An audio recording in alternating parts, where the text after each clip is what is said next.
comedian Boyle, and I'm quitting alcohol.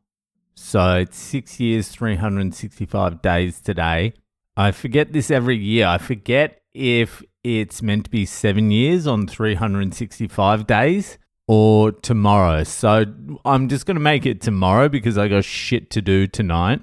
I'm heading out to a couple of gigs. I went to a couple of gigs last night. I just went down to watch. It's pretty interesting. I went to 2 open mics, and those 2 open mics would be considered fucking really good gigs in Melbourne and a decent gig in Sydney.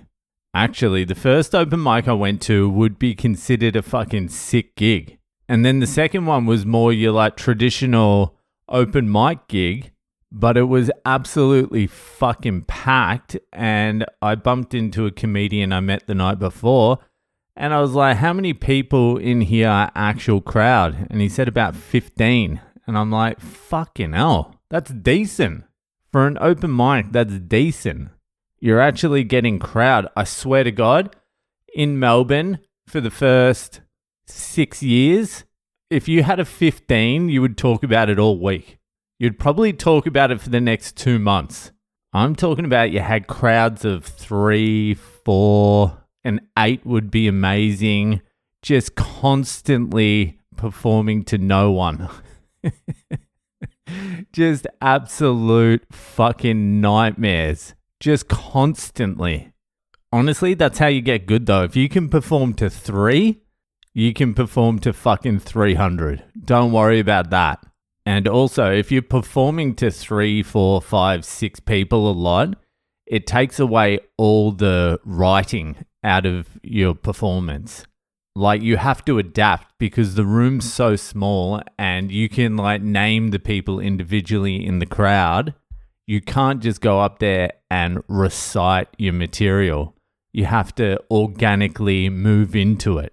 So even though it is written material, you can't perform it to 6 people like you've written it. You have to make it sound like it's something you just came up with then. It has to be more organic to 6 people.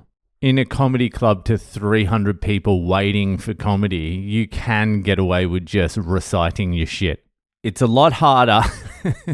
I'm telling you this right now. It's a lot fucking harder to go from a 300 people audience consistently and then go back down and perform your material to like 2, 3, 5, 6 people than it is performing consistently to tiny crowds of 4 or 5 and then going to 300.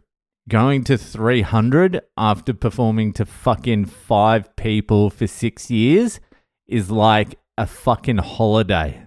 Even 15 people. I was shocked. I was like, oh, it's like a real gig. This isn't open mic.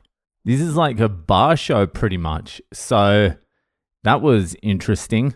That wasn't the hell we went through down in Australia. That's for sure. Although I remember doing an open mic in New York a few years back, and it was the worst thing I've ever been to. It was literally no crowd, 0 crowd, but all comedians.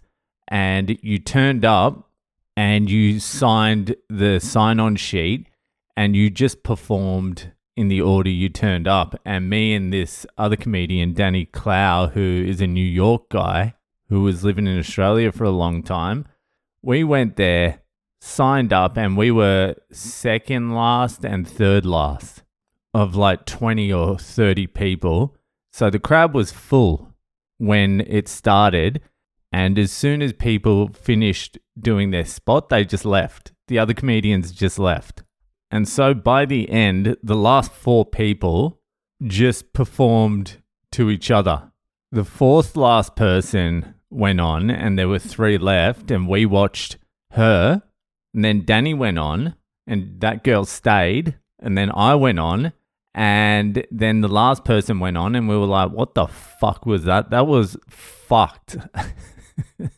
Imagine doing that for fucking 4 years before someone spots you and asks you to do a bar show. Jesus Christ, fuck that. apparently all the open mics are that bad in New York. Anyway, I'm going to another show tonight and just introducing myself at the moment and just seeing how these fucking rooms work.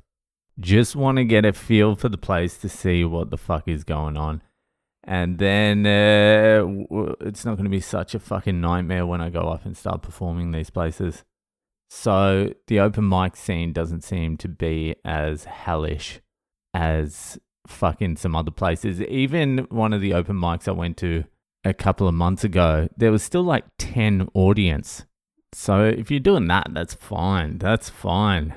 Anyway, I just got back from the fucking dentist. My son has an extra tooth growing in between his two front teeth that he needs taken out before he gets into the fucking orthotropic shit that my daughter's doing as well. So I went to a dentist, orthodontic, pediatric, or whatever the fuck it is, just around the corner here.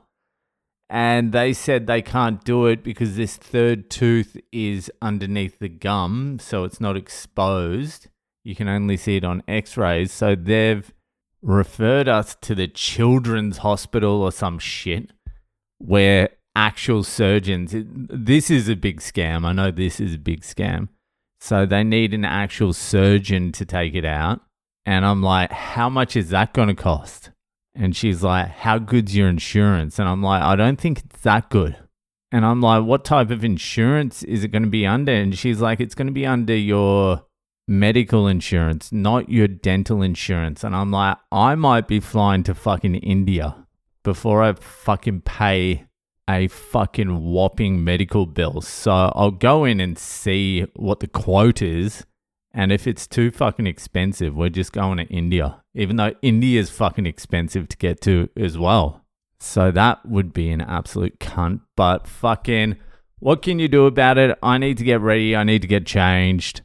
I need to get out there and see what these other fucking rooms are like. So that'll do it for tonight. I'll probably just do a 7-year episode tomorrow, and then I'll do the Fucked Up Friday the day after. You know, just to keep up with tradition. But anyway, I'll fucking figure that out tomorrow. That'll do for tonight. I'll see you the fuck later.